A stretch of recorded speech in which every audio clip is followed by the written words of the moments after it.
जुलाई 2025 की शुरुआत में बेबल मांडेब के पास एक जर्मन मिलिट्री एयरक्राफ्ट पर चाइनीज वॉरशिप द्वारा लेजर दागे जाने की घटना ने ग्लोबल पॉलिटिक्स में हलचल मचा दी है। ये विमान यूरोपियन यूनियन मिशन का हिस्सा था, जो यमन से आने वाले खतरे से कमर्शियल शिप्स की सुरक्षा के लिए तैनात किया गया है। जर्मन फॉरेन मिनिस्ट्री ने इस घटना को कंप्लीटली अनएक्सेप्टेबल बताया है और चाइनीज एम्बेसडर को बुलाया गया है।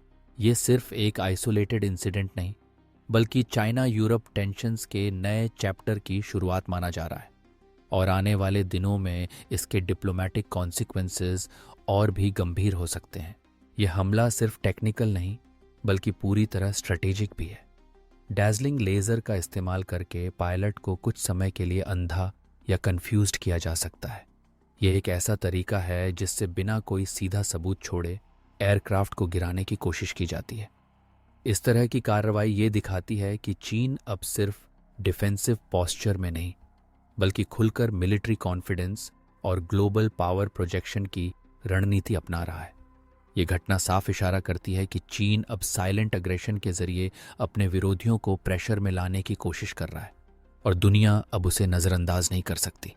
पिछले कुछ महीनों में चीन ने ईरान, रूस और मिस्र के साथ मिलकर संयुक्त नौसैनिक अभ्यास किए हैं, जिससे उसकी मौजूदगी और दबदबा लगातार बढ़ता जा रहा है। बाबल मंडब की लेजर वाली घटना अब सिर्फ यूरोप के लिए नहीं, बल्कि भारत, जापान और अमेरिका जैसे देशों के लिए भी एक गंभीर चेतावनी बन गई है। अब यह साफ हो गया है कि भविष्य में इस तरह के ग्रे जोन अटैक्स, जहां कोई सीधा युद्ध नहीं होता लेकिन छुपे हुए हमले होते हैं, उनकी संभावना और ज्यादा बढ़ गई है। चीन की ये रणनीति एक साइलेंट एस्केलेशन है जो धीरे धीरे ग्लोबल सिक्योरिटी डायनामिक्स को बदल रही है और बाकी देशों को अब सिर्फ देखना नहीं, बल्कि स्मार्ट जवाब देना होगा। अब सबसे बड़ा सवाल यही है, क्या जर्मनी सिर्फ एक कड़ा ट्वीट करके चुप बैठ जाएगा या फिर चीन को ठोस और सख्त जवाब भी देगा?